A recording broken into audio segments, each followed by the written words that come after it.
bribe the right politicians in the right order at the right time. You can trade the nuclear warheads for medicine, and it's not even a crime. $1 on clinical trials, $600 on making you dead. Your leaders aren't evil, they're just doing what the money said. I'm the world integrated system for high efficiency.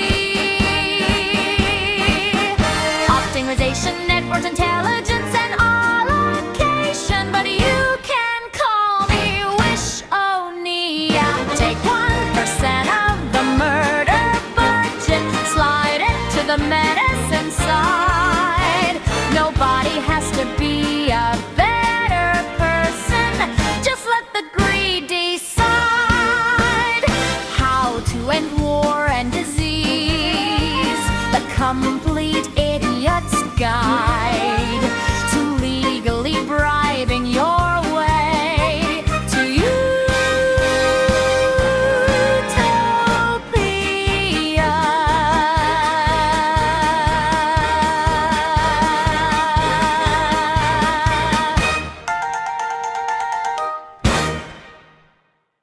Here's what 1% less murder money buys you. The 1% Treaty Fund gets $27.2 billion to subsidize hyper-efficient, pragmatic clinical trials. World saves $114 billion not spent rebuilding bombed hospitals, treating shrapnel wounds, and housing refugees. Your lifetime tab? $113,551 per person over 80 years for wars in countries you can't find on a map. How 1% less violence pays for everything. An analysis of your decentralized FDA shows pragmatic clinical trials can be 44.1 times more efficient. So the question isn't whether you can afford this, it's where to steal the money. Two ways you profit from building 1% fewer bombs. The captured money, $27.2 billion per year. Your government spend $2.72 trillion yearly on things whose sole purpose is making other things stop existing. Redirect 1%. $2.72 trillion times 0.01 equals $27.2 billion. That funds the whole system. 1%, the rounding error on your murder budget. The bonus savings, $114 billion per year. That's the money you grab. Here's the money you stop lighting on fire. Wars cost $11.4 trillion per year. Build 1% fewer bombs, fight 1% fewer wars, save $114 billion. $11.4 trillion times 0.01 equals $114 billion. Money no longer spent on unblowing up hospitals and bridges, removing shrapnel from people you put shrapnel into, housing refugees, people whose homes were converted into craters, trade disruptions. It turns out shipping containers don't fit through minefields. Where the $114 billion comes from? Here's your itemized receipt for violence. Direct costs are $7.66 trillion, where 1% saves $76.6 billion. Military budgets are $2.72 trillion, saving $27.2 billion.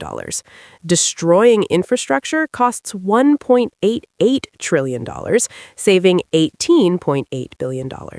Human casualties cost $2.45 trillion, saving $24.5 billion. Trade disruption costs $616 billion, saving $6.16 billion.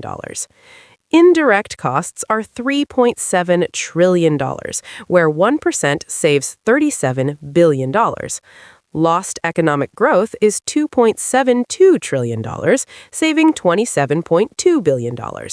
Veteran healthcare is $200 billion, saving $2 billion. Refugee support is $150 billion, saving $1.5 billion. Environmental damage is $100 billion, saving $1 billion.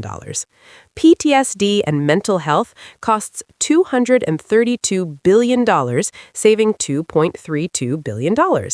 Lost human capital is $300 billion, saving $3 billion.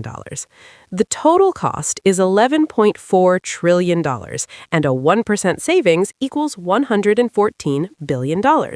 You capture $27.2 billion for pragmatic clinical trials. You save $114 billion on not breaking stuff. On your planet, this is called a good deal. On mine, it's called so obvious that failing to do it constitutes evidence of a cognitive disability. Plus, cancer gets cured as a bonus. Almost forgot about that part. The benefits cascade beyond medicine in ways that should be obvious, but apparently aren't. Addiction is a neurological disorder. Cure the brain chemistry, and the drug trade collapses. Most poverty is catastrophic medical costs. Cure the diseases, and people can work again. Radicalization is often untreated mental illness. You can't bomb someone into being mentally stable. You tried this, it didn't work, cost $8 trillion, created more radicals. Fix the biology, and you fix the society. This is not a new insight. It's just one your species keeps forgetting because explosions are louder than pharmacology. The formulas. The captured dividend, the money you definitely get. The societal dividend, the money you save by being slightly less insane. The indirect cost of war is calculated by combining environmental damage, loss of military growth, loss of capital due to conflict, and psychological costs. The elasticity question. The elasticity parameter E equals 1.0 asks the only interesting question here.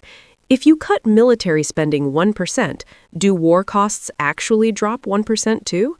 Or do humans, being humans, find a way to keep killing each other at full price? E equals 0.25. The humans are barely trainable scenario. Only a quarter of cuts reduce violence. E equals 0.5. The humans are somewhat rational scenario. Historically optimistic. E equals 1.0. Full match, the baseline assumption, probably generous given your track record. E is greater than 1.0. The curing cancer together is better bonding than threatening each other with missiles scenario, suspiciously wholesome. Here's the thing, it doesn't matter. Even with the most pessimistic assumption, E equals 0.25, the captured dividend of $27.2 billion is guaranteed. That money moves regardless of whether you manage to be less violent. It's a bank transfer, not a prayer. The part where the math gets embarrassing. 1. Guaranteed money, $27.2 billion annually. Direct budget transfer.